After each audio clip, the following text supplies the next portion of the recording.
Hoje nós temos uma companhia bastante ilustre aqui do lado. Alguém que vai copilotar a mensagem comigo. Mas a gente vai tentar, né, Nomoto? Vamos ver. Então, o Carlos Nomoto está aqui hoje para a gente fazer esse tempo juntos, essa reflexão juntos. André, obrigado pelo convite. Você sabe que eu fiz 3 coisas hoje de manhã, né, que eu não faço há 3 meses, desde a quarentena. Primeiro, eu tomei banho. Não, tomar banho pra quê? Se você não sai de casa, então você não se suja. A gente agradece, Não é? Carlos. Então, assim, muito bom. Segundo, A gente agradece. Segundo, André, eu passei perfume. Ok, a gente agradece também. E terceiro, eu tive que passar gel, porque meu cabelo tá um cebolão assim, velho.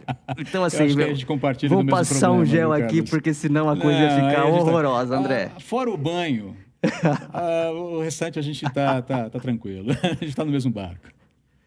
O Carlos vai ler agora o texto de Lucas, capítulo 24, versículos 13 a 33, a primeira parte. Carlos, está contigo. Ok. Naquele mesmo dia, 2 dos seguidores de Jesus caminhavam para o povoado de Emaús, a 11 quilômetros de Jerusalém.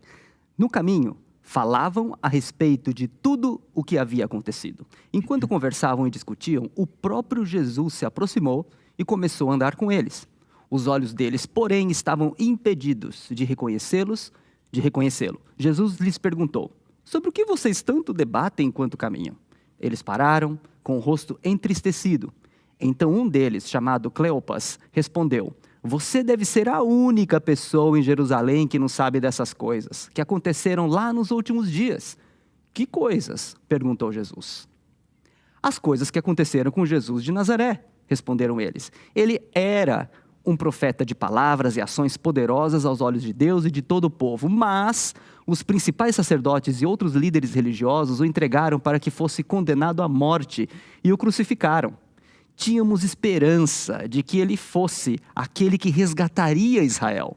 Isso aconteceu há 3 dias.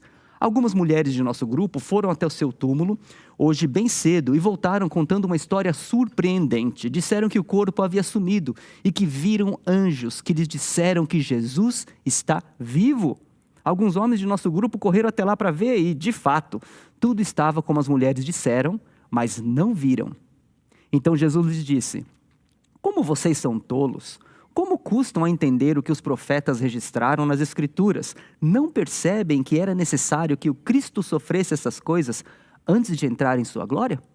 Então Jesus conduziu por todos os escritos de Moisés e dos profetas, explicando o que as Escrituras diziam a respeito dele. Aproximando-se de Emaús, o destino deles, Jesus fez como quem seguiria a viagem, mas eles insistiram: fique conosco essa noite, pois já é tarde. E Jesus foi para casa com eles. Quando estavam à mesa, ele tomou no pão e o abençoou. Depois partiu e lhes deu. Então os olhos deles foram abertos e o reconheceram. Nesse momento, ele desapareceu.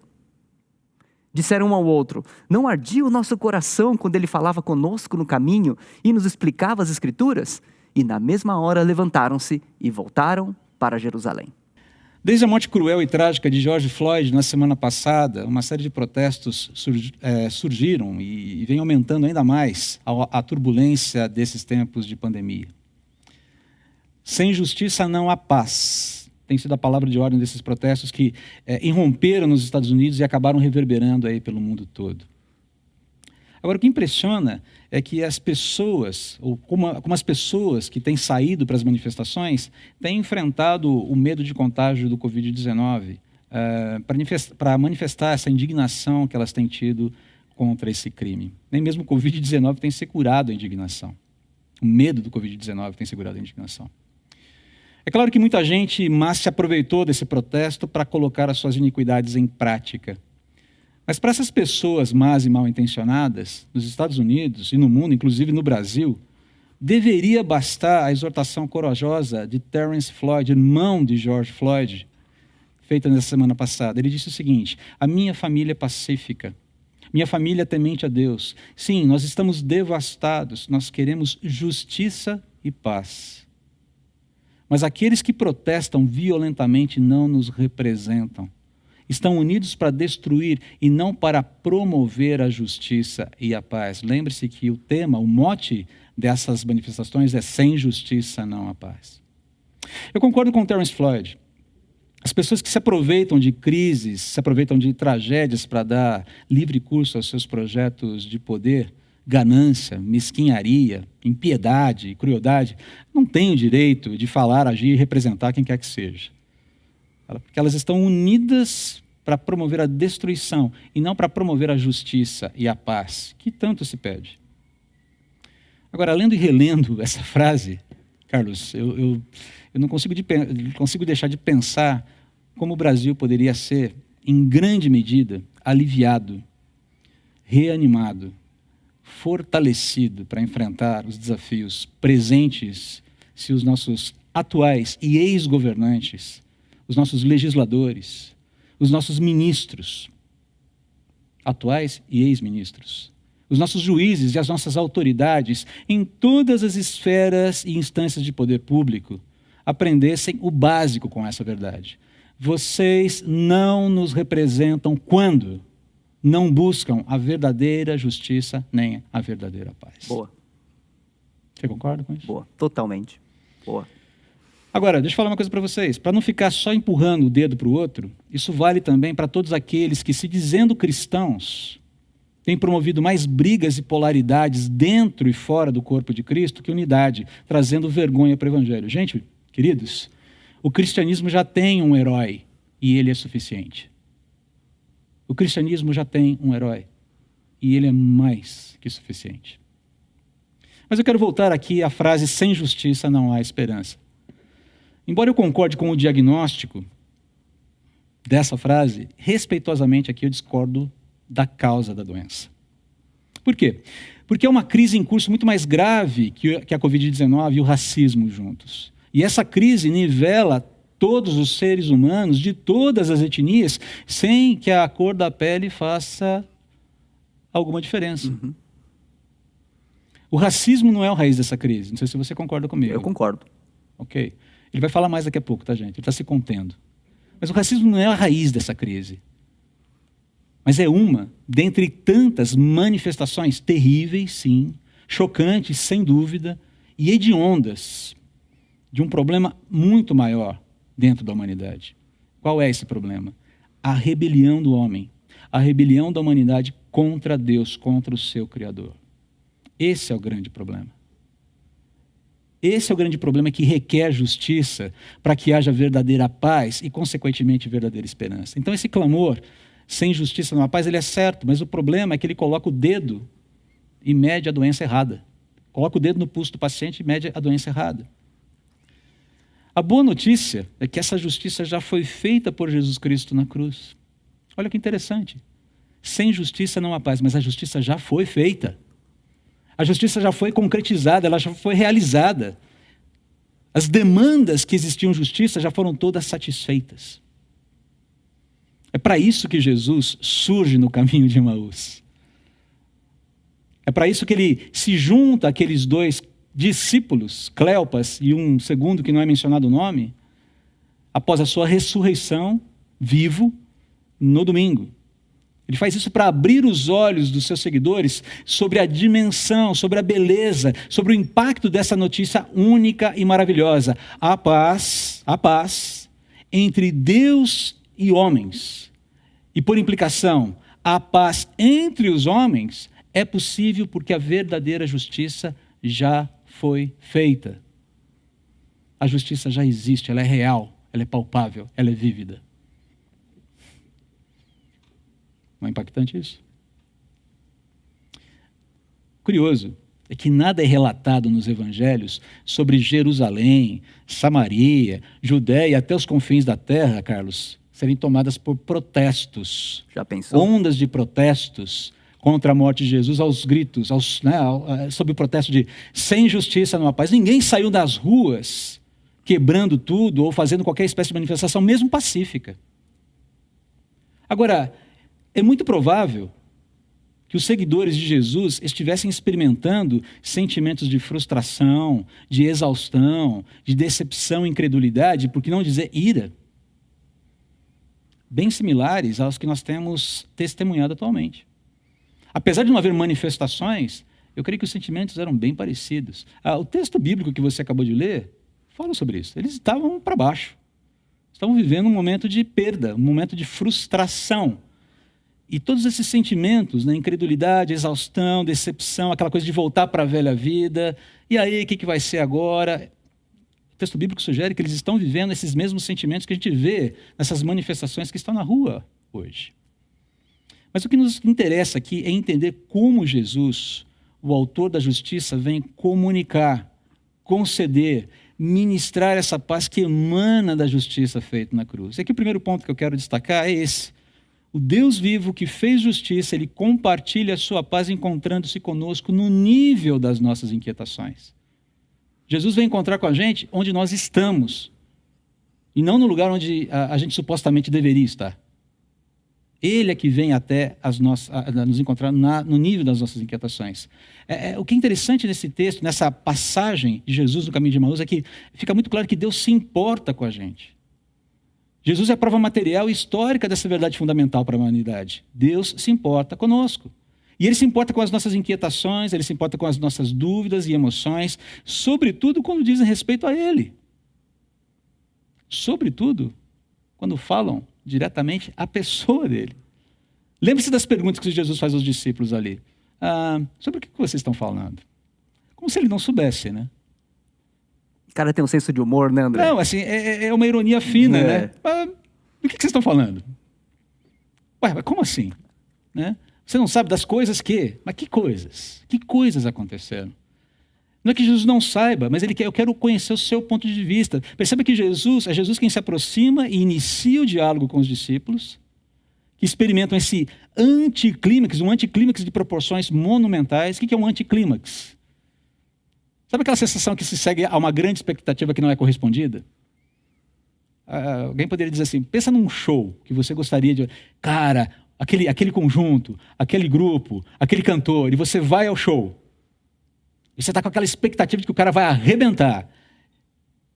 E aí ele não arrebenta. Você fala, mas peraí, o cara que eu conheço no disco, o grupo que eu conheço no disco, não tem nada a ver com esse cara que tocou aqui. Hoje em dia não houve disco, André. Não tem mais disco. Não. Tudo, Spotify, Deezer. Não, depois que eu joguei a história do disquete um tempo atrás aí, agora tá valendo. Discos, gente, discos é uma coisa desse tamanho, um LP feito de vinil e tudo mais. Depois vieram no CD, agora é tudo streaming, não tem mais jeito. Mas enfim, a questão é você vive um anticlímax. Na verdade, eu vou denunciar aqui um irmão em Cristo. Vou dar um exemplo aqui, não pedi autorização para ele, mas é um exemplo divertido. Eu acho que ele vai rir muito também. Vocês sabem que a filhinha do Caio e da Marina nasceu. Estão sabendo? Todo mundo está sabendo. Se você não sabia, fique sabendo. Então, dê os parabéns pelo WhatsApp para eles. A filhinha nasceu, a filhinha sem nome ainda. Pelo menos eles não informaram o nome para a gente ainda. É uma tradição da família Araújo deixar essa coisa meio emblemática sobre o nome dos filhos. Aí é uma diversão que eles têm e todo mundo se diverte junto, eu acho. Mas enfim. Na sexta-feira, 11h30 da noite, o Caio me manda uma mensagem gravada pelo WhatsApp. Eu falei, opa, só pode ser. E aí ele começa a falar e começa a compartilhar da experiência do grupo da sala de oração na sexta-feira à noite. E houve então, 2 minutos e meio. Falei, ele deve ter alguma coisa para falar além disso. E tudo bem, perfeito. Ele quis compartilhar a experiência vivida na sala de oração. Mas quando terminou, eu falei, cara, é isso. Cadê o nascimento? Cadê a criança? Porque estava para nascer. Aí eu mandei uma mensagem para ele, falei, Caio, ok, legal, bom saber de tudo isso, mas que mensagem anticlimática a sua, porque eu já estava esperando que você ia me comunicar do nascimento da sua filha. E ele retornou com aquela gargalhada, eu falei, puxa, cara, foi anticlimática mesmo. Essa é a sensação aqui. Ainda que nós estamos dando um exemplo divertido, mas o fato é que esses discípulos vivem um anticlímax, uma decepção total. Eles estão vivendo esse momento de uma forma muito, muito pesada. E Jesus se interessa em ouvi-los. Mesmo que o que eles tenham para dizer nesse momento, nas entrelinhas, se você olha bem, olha, a verdade é que Jesus não correspondeu às nossas expectativas. A gente esperava um pouquinho mais dele. É isso que eles estão falando. A gente tinha expectativas que não foram cumpridas. Esperávamos um rei. Seguíamos um rei. E no final o rei morreu. A casa caiu. O sonho acabou. É basicamente essa a questão aqui. Mas o que é interessante aqui é que a jornada de Emaús além de realidade, além de ser um fato histórico, ela também funciona como uma metáfora dessa alma aflita, dessa alma confusa, frustrada, cansada e desanimada aí durante a jornada. Quase como se perguntasse aqui, onde esse caminho vai dar? Vale a pena prosseguir? Quando tudo isso vai terminar? O que virá depois? Será que Deus sabe o que está fazendo? Ou Ele não poderia fazer diferente? Você já percebeu que normalmente a gente acha que Deus está sempre errado ou fora do tempo nessa história, Carlos? Ele vai falar um pouquinho mais sobre isso daqui a pouco. Agora eu quero dizer para você que Deus aguenta essas inquietações quando elas são sinceras. Ele aguenta. Esse diálogo é possível. C.S. Lewis ele vai fornecer uma metáfora maravilhosa dessa empatia divina num diálogo cheio de ternura entre Aslan, o grande leão, senhor de Nárnia, e Diggory Kirke, um personagem que aparece no livro O Sobrinho do Mago e depois em outro livro da série. Veja só o excerto desse diálogo que é maravilhoso. Diggory pensou em sua mãe, nas grandes esperanças que nutria e como todas elas estavam morrendo. Um nó surgiu em sua garganta. Lágrimas brotaram nos olhos e ele deixou escapar. Mas, por favor, você não pode me dar algo que cure minha mãe? Está vendo a expectativa? Até então, Diggory estava olhando para as grandes patas do leão e suas enormes garras. Agora, porém, em seu desespero, olhou diretamente para o rosto de Aslan. E o que ele viu o surpreendeu tanto quanto qualquer coisa em toda a sua vida, pois o imenso rosto amarelo dourado estava gentilmente curvado diante do seu, e maravilha das maravilhas, grandes lágrimas brilhavam nos olhos do leão. Eram lágrimas tão grandes e tão brilhantes em comparação às lágrimas de Diggory que por um momento ele sentiu como se o leão estivesse realmente mais triste por sua mãe que ele próprio. Meu filho, disse Aslan, eu sei, o luto é imenso. Somente você e eu, neste mundo, conhecemos a intensidade desta dor. Sejamos bons um com o outro. Esse é um dos diálogos mais emocionantes, talvez, para mim, na série Crônicas de Nárnia.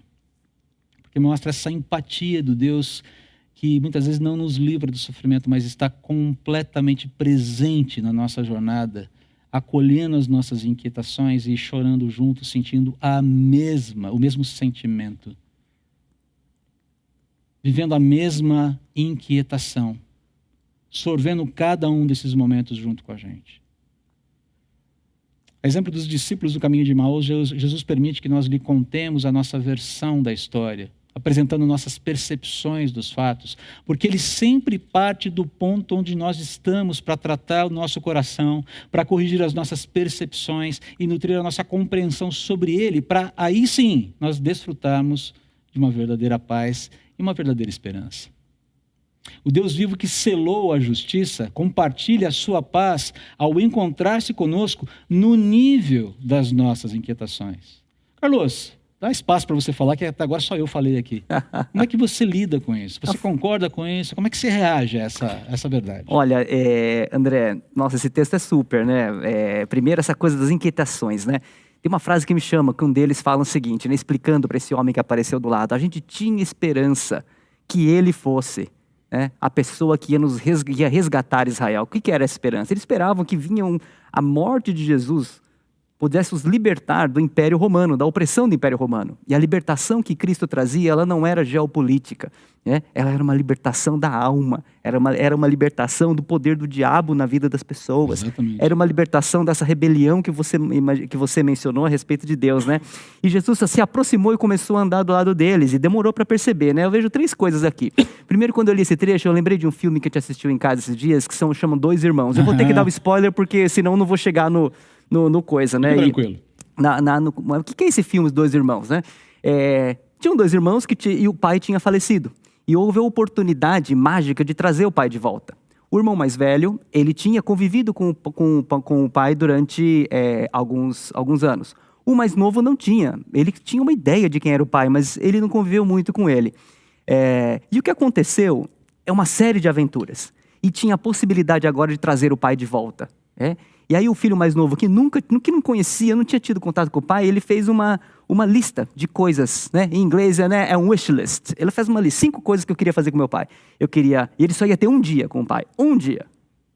Era jogar bola, aprender a dirigir, dar muita risada, dançar. Eu não tenho uma quinta que eu não lembro. E o que aconteceu ao longo do desenho, da aventura, o pai meio que aparece, meio que não aparece, e no meio da aventura ele faz um monte de coisas com o irmão mais velho. E no final ele fica frustrado, ele fala assim, acabou o dia às 24 horas e meu pai não apareceu e a minha lista não foi cumprida. E só aí que vem aquele clique. E ele começa a olhar a lista e fala assim, não, tudo aconteceu. Eu queria aprender a dirigir. No meio da aventura toda, o irmão mais velho falou, dirige o carro aí. Eu queria dançar. No meio da aventura toda, ele e o irmão uma hora começaram a dançar. Enfim, tudo aquilo que ele queria foi cumprido. Com a pessoa que estava ao lado dele o tempo todo e ele não percebeu. Então é isso, Jesus está ao nosso lado. E a gente pedir para ajudar a perceber. Como que isso acontece? Esses dias a Celise deu um presentinho para uma das pessoas aqui da nossa comunidade. O comentário dessa pessoa foi, Celise, hoje eu estava muito triste. Olha aí. Eu achava que Jesus não me amava mais. Mas porque você me deu isso, eu vi que Jesus me ama. Nós podemos ser como Jesus. A palavra discípulo significa pequeno Jesus. Nós podemos ser pequeno Jesus com atitudes assim, tão simples, como essa. Eu vou contar um segredinho para vocês, ok? Eu ganhei uma caixinha com um doce maravilhoso nessa semana, maravilhoso, mas eu não posso falar quem é, porque senão 200 pessoas aqui vão pedir para eles. E terceiro, nessa linha da gente poder ser um pouco de Jesus, ir ao encontro das pessoas, eu queria te dar a Gava. Você está odiando falar comigo, eu sei, porque tem muita coisa que você não tinha previsto. Eu odiado? Não, imagina. Eu quero te dar um pão.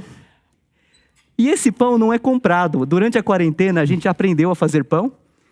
Esse é um baguete. Ele é desse tamanho, porque o forno da minha casa só cabe um pão desse tamanho. E eu queria dar de presente para você, ir ao seu encontro.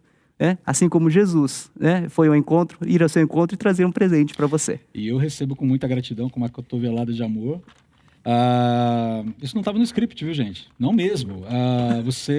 Não estou odiando falar com você de forma alguma. Elaine, para aquecer não pode ser não pode ser micro-ondas, tem que ser no forno, senão estraga o negócio. Você vê que a gente está bem diferente aqui hoje, assim, inclusive compartilhando receitas, fazendo, enfim. Mas é exatamente isso, Carlos. Essa coisa de ir a um encontro, de estar presente e de representar o Senhor Jesus ali. Em segundo lugar, continuando aqui a nossa mensagem, o que a gente pode ver aqui é que o Deus vivo que selou a justiça compartilha sua paz conosco, instruindo-nos, na verdade. Você vê o Senhor Jesus comunicando, levando os discípulos, direcionando esses discípulos a um diálogo orientado. Ele tem um parâmetro, ele tem uma pauta ali com esses discípulos. Uma coisa curiosa nessa passagem, que é meio freak para alguns, meio estranho, meio esquisito, é o impedimento divino para que os discípulos reconhecessem Jesus de imediato. Não sei se vocês que já leram essa passagem dialogaram com por que eles foram impedidos de reconhecer Jesus de imediatamente. A pergunta que eu fiz quando eu vi isso a primeira vez, será que não seria muito mais simples se Jesus não se permitisse, ou se permitisse reconhecer imediatamente? Para pensar, você economizaria tempo, explicações, argumentações, retiraria o sofrimento, resolveria a dor, resolveria uma série de coisas. Poxa, só Jesus fala, sou eu, gente. Acabou o problema. Por que será que Jesus não se revela logo de imediato? Essa pergunta me deixava intrigado. Mas talvez essa não seja a pergunta certa. A pergunta certa, quero propor aqui para vocês, é que a pergunta seria, qual seria o motivo desse impedimento? Por que Jesus faz dessa forma? E a resposta me parece bastante simples, e o próprio texto mostra isso. Jesus está interessado aqui em corrigir e edificar as nossas percepções, assim como corrigiu e edificou as percepções dos discípulos sobre ele, a partir daquilo que as Escrituras revelam sobre ele, a partir daquilo que a Bíblia revela sobre ele. Deus está interessado em construir nossa confiança em seu caráter a partir daquilo que ele afirma sobre ele nas Escrituras, e não a partir daquilo que nós vemos, a partir daquilo que nós sentimos ou achamos. Lembra daquilo que eu falei agora há pouco? Normalmente, invariavelmente, a gente acha ou que Deus está atrasado, ou que a estratégia dele não é boa. Para pensar se você já não viveu essa experiência. Ou Deus está atrasado na ação. Pô, Senhor, está demorando, né? E a Bíblia está cheia de exemplos assim. Lembram-se de Deus chegando, de Deus manifestando-se através do cuidado ali de Samuel, ou da autoridade de Samuel com Saul? Saul, pô, Samuel não chega, vou ter que resolver do meu jeito. Lembra-se ali dos amigos de Daniel sendo salvos na tribulação, na fornalha? Então parece que Deus às vezes usa umas estratégias estranhas para falar para a gente. Lembram-se da loucura temporária de Nabucodonosor? Foi alertado. A sua altivez vai ser punida com loucura, até que você reconheça que há um único Deus. E ao final daquele período de loucura, ele reconhece quem Deus é. É interessante, Deus usa estratégias que nos são estranhas, mas porque nos são estranhas não significa que não sejam boas, que não sejam as melhores, que não sejam as adequadas. Ainda que nós muitas vezes as estranhemos. Que estratégia freak. Que timing freak. Esquisito. Queridos, nós vivemos num mundo que quer sentir Deus, que quer sentir as virtudes de Deus, mas que não quer ter o trabalho de conhecê-lo. Que não quer ter o trabalho de se relacionar com Ele. Que não quer ter o trabalho de abrir as Escrituras e, ok, Senhor, me ajuda a entender quem o Senhor é. Boa parte das nossas inquietações boa parte, não todas, não toda ela, mas boa parte das nossas inquietações, elas advêm de um desconhecimento de Deus. Nós precisamos aprender quem Deus é e rememorar isso continuamente. Porque eu e você temos a tendência de sair pela tangente o tempo todo no que diz respeito à confiança nele. Semana passada o pastor Felipe pregou sobre isso. Me ajuda na minha falta de fé. A nossa fé, ela sempre oscila. Mas à medida que nós construímos essa relação de conhecimento e confiança, essa fé, ela responde mais rápido. As nossas crises, elas são mais, digamos, mais curtas, por assim dizer. A gente consegue operar melhor nas crises. E aqui vale um lembrete, tá? O fato de não sentirmos Deus ao nosso lado, ou percebermos suas ações em nosso favor, não significa, ou significa que ele está ausente, tampouco inoperante. Não significa isso. O fato de não sentirmos a presença de Deus, de não sentirmos que ele opera em nosso favor, não implica na sua inoperância e não implica na sua ausência. Nós sentimos que é isso, mas não significa que seja de fato isso. As nossas percepções sobre Deus e Jesus necessitam de fundamentos sólidos que nos transcendem. Elas não podem ser edificadas no vácuo ou depender prioritariamente dos nossos sentimentos e emoções. Veja bem, eu não estou falando que nós não podemos ter sentimentos e emoções. Eu estou dizendo que os nossos sentimentos e emoções precisam ser trabalhados, influenciados pelo conhecimento da verdade. As percepções, os sentimentos, as nossas emoções que eu tenho, as percepções e sentimentos e emoções que você tem, que nós temos e nutrimos sobre Deus, precisam de um fundamento sólido, um fundamento que vai além da gente, que está além da gente, que sejam lastreados fora da gente, que é a palavra de Deus, que é o próprio Deus. Esse é o fundamento no qual eu preciso construir a minha confiança, no qual eu tenho que buscar a minha esperança, no qual eu tenho que edificar a verdade sobre quem Deus é. É por isso que Jesus guia os discípulos à palavra, sem se revelar inicialmente. Porque é a palavra que explica o que é a realidade e em que e como eu devo crer. Em que e como você deve crer.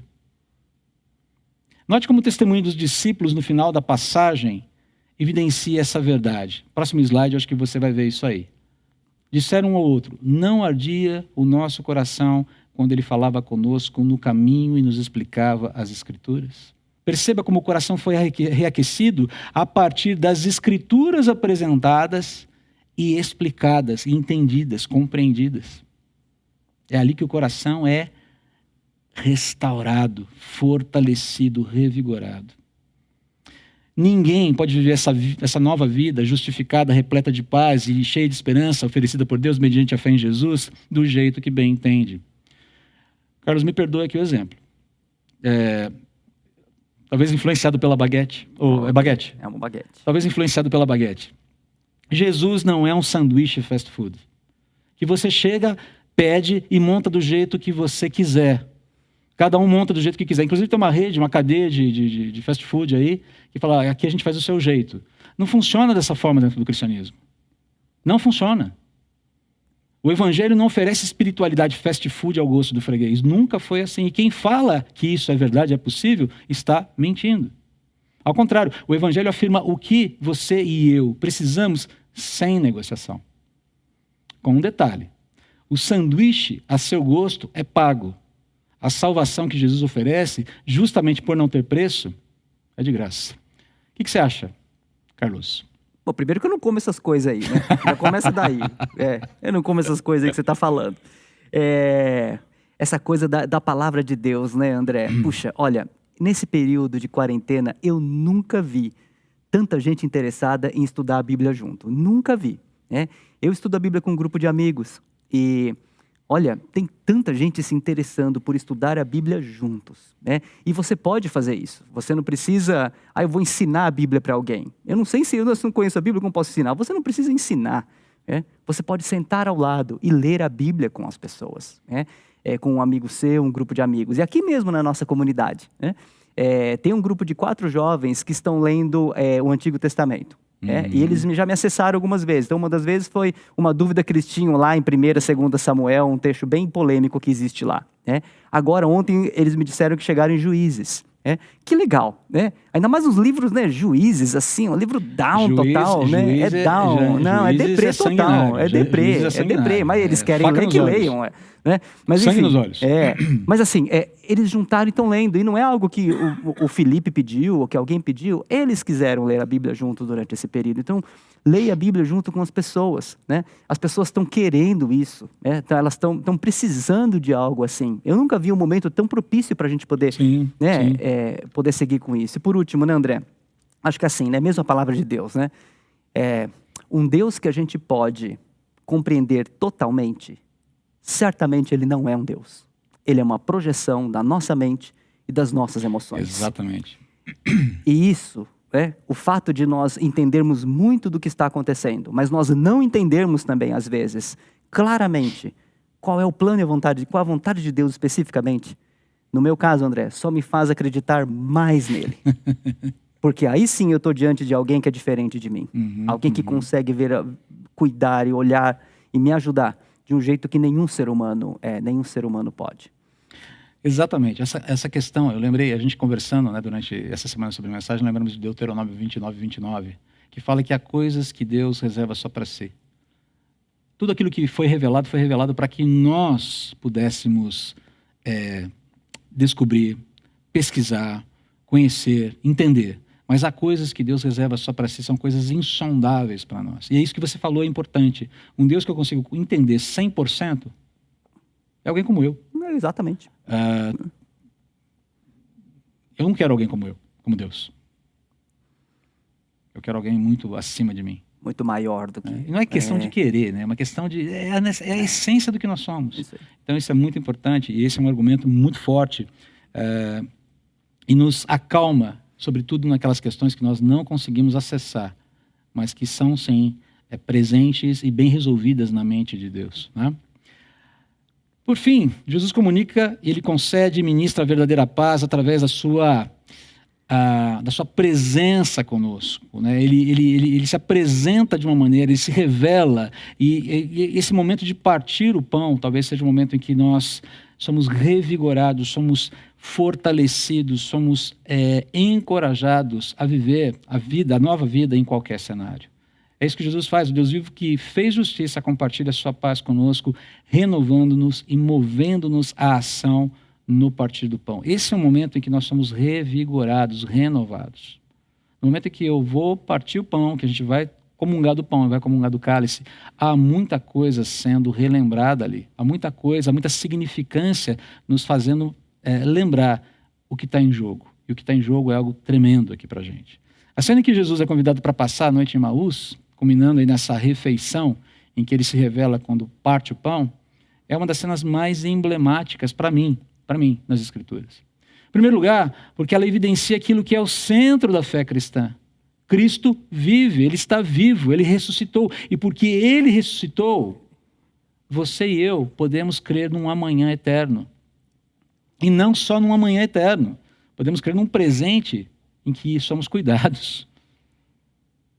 Relembra-nos também que Jesus em nada decepcionou. Lembre-se que a situação dos discípulos ali é de frustração, aquele anticlímax. Mas Jesus em nada decepcionou, sobretudo o Pai, sobretudo Deus. Jesus cumpriu obedientemente tudo o que havia sido revelado sobre ele, tudo o que lhe foi proposto. Ele em nada decepcionou. Muito pelo contrário. Também nos relembra que os sentimentos, o ardor, as emoções são sempre bem-vindas quando elas frutificam a partir da verdade revelada, do conhecimento de Deus e da sua palavra. Não é que nós não devemos ter emoções, como eu disse, mas os nossos sentimentos, quando eles são calibrados, quando eles são parametrizados, por assim dizer, pela verdade da palavra, quando eles fluem como frutificando pelo conhecimento da palavra sobre quem Deus é, nessa relação que nós temos com Ele, eles são muito bem-vindos, eles são muito úteis, eles são excelentes. Por exemplo, o que é o sentimento de paz, que excede toda a compreensão, todo o entendimento de alguém que acabou de passar pelo luto? Não é algo bem-vindo? Não é algo que comunica, que testemunha algo muito precioso? Eu creio que um dos momentos mais cruciais de testemunho para os cristãos é no momento das suas perdas de entes queridos. Porque é nesse momento que você pode mostrar a diferença que Jesus faz na vida de alguém. A paz que ele pode produzir. Porque alguém que não tem essa paz, quando vê a morte, se vê com um fim que para ele é inexorável e é amedrontador. Mas quando nós estamos cercados, nós estamos fortalecidos, nós estamos impregnados da paz do Senhor Jesus, sofremos com aquele momento, com a perda, mas conseguimos prosseguir com a esperança firmada por Ele sobre o futuro, sobre o amanhã eterno. E por fim, relembra-nos, na verdade não por fim, temos mais 2 pontos aqui, relembra-nos também que a ceia do Senhor, essa refeição tão especial, é por definição esse memorial de justiça completa que selou a paz entre Deus e o homem, permitindo que paz entre os homens seja possível. A paz que Deus faz entre Ele e os homens é a paz possível entre os próprios homens.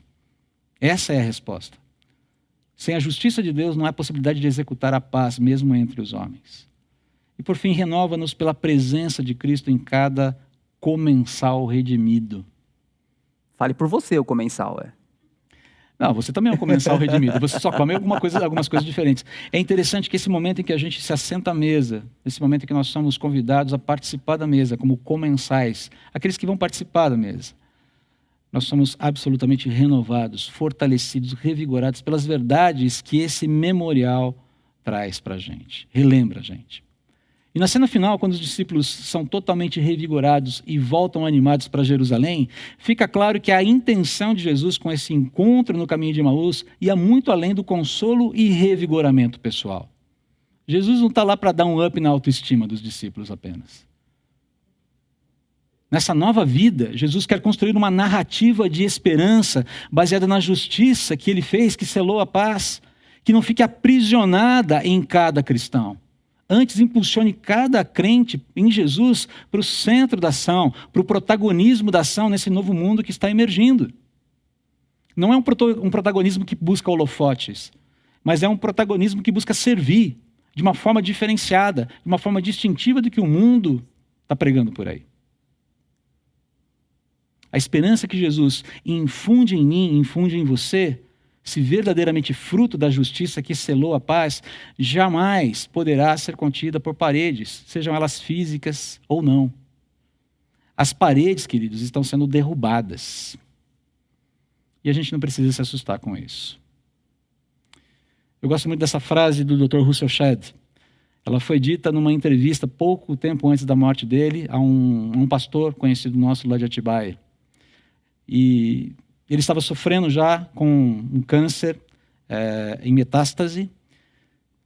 E perguntaram para ele, como é que o senhor está lidando com o sofrimento? Ele falou, olha, eu sofri muito pouco na minha vida, e esse sofrimento que eu estou vivendo agora tem sido muito bom, porque tem me ensinado muitas coisas. E uma delas, a principal delas, é que Deus está me desmamando do mundo.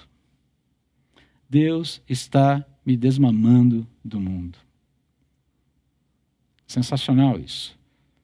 Deus está nos desmamando das ilusões sobre segurança, sobre as ilusões de conforto, prosperidade, controle, felicidade, esperança, todas essas ilusões que caracterizam as expectativas que esse mundo tem e que está desesperado porque está percebendo que esse negócio está fugindo, ou está esvaindo pelos vãos dos dedos.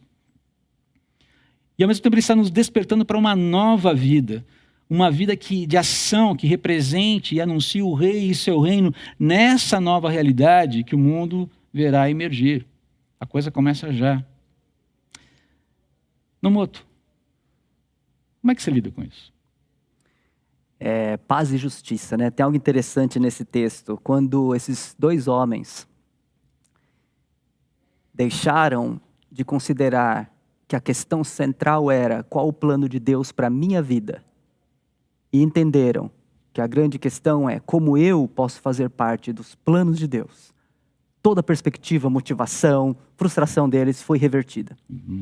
Jesus não foi, deu um tapinha nas costas, no final vai dar tudo certo. Jesus explicou que eles podem participar de algo muito maior, que era o estabelecimento desse reino, que não é um reino político.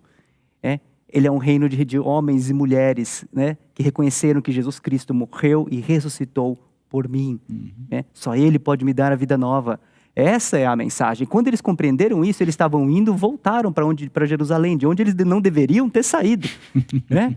E eles que esperavam uma libertação do Egito 2, né? Eles sabiam da história de o povo foi liberto do Egito, eles esperavam que isso acontecesse tudo de novo, estavam apegados a um sonho muito antigo e voltando a fazer coisas antigas antes de Jesus, voltando para a cidade, porque Jesus morreu, não vai ser nada, vamos voltar a fazer o que a gente fazia antes, né? Quando os olhos deles, né? Quando caíram as escamas. E aí eles compreenderam, era Jesus, era isso. Deixaram de olhar para si próprio e compreenderam o grande plano de Deus. Terapia é muito importante. Terapia nos ajuda a conhecer nós mesmos.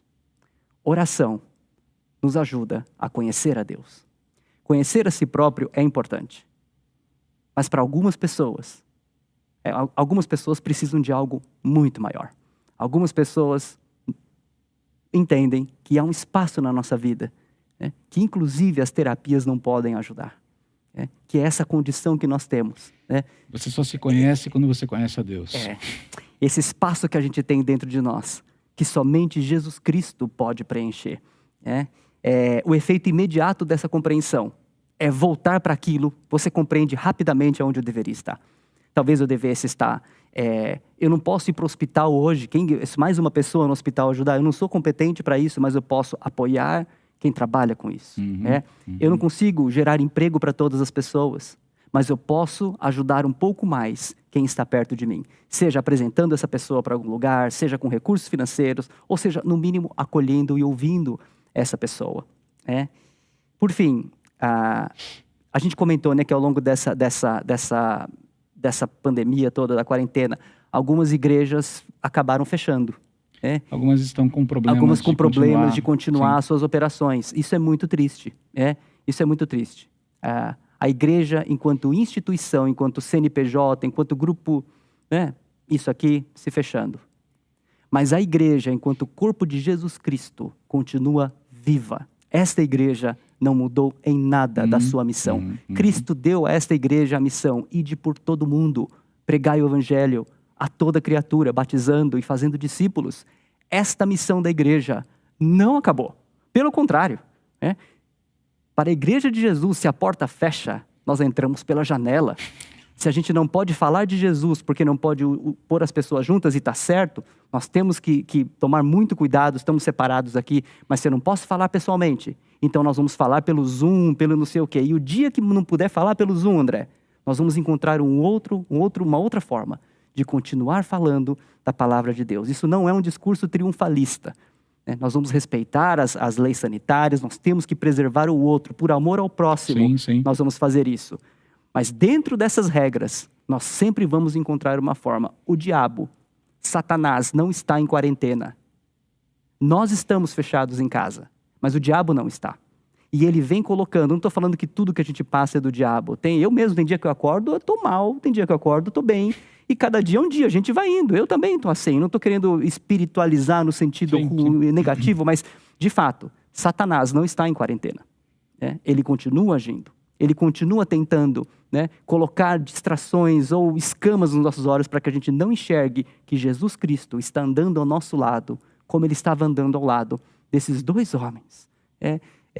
E eu acho que é muito isso, né, André? Por fim, né, perceber isso, que Jesus vem aonde nós estamos. Né? Isso nos faz com que a gente vá também ao lugar, né, aonde as pessoas estão, seja Sim. por WhatsApp, traga uma palavra, ou seja o que for.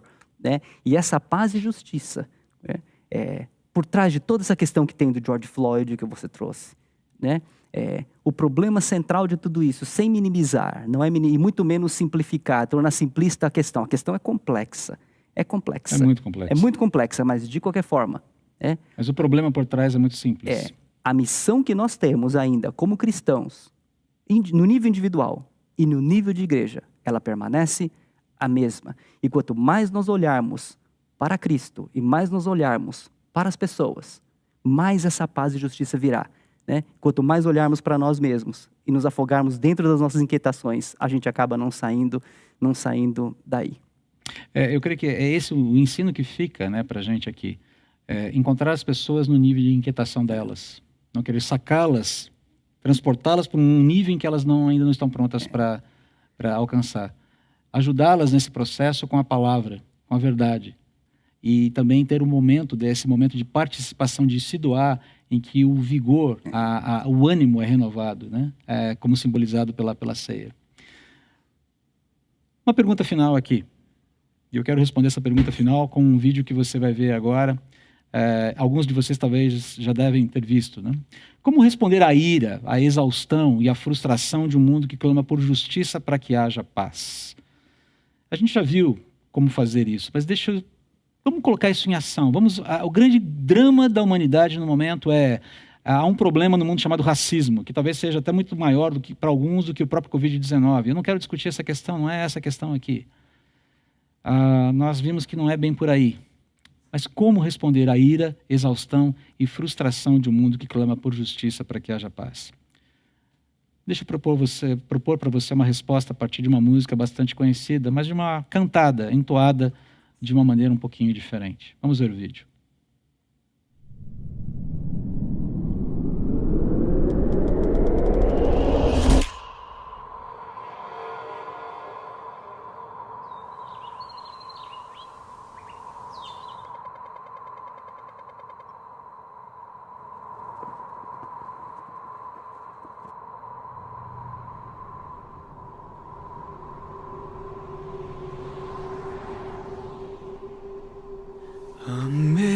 Amazing grace, how sweet the sound.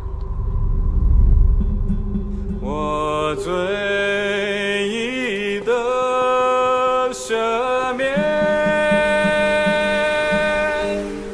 Fui ciego, mas hoy miro yo. Perdutor salvo soy. Perdida y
So much has changed in our world lately.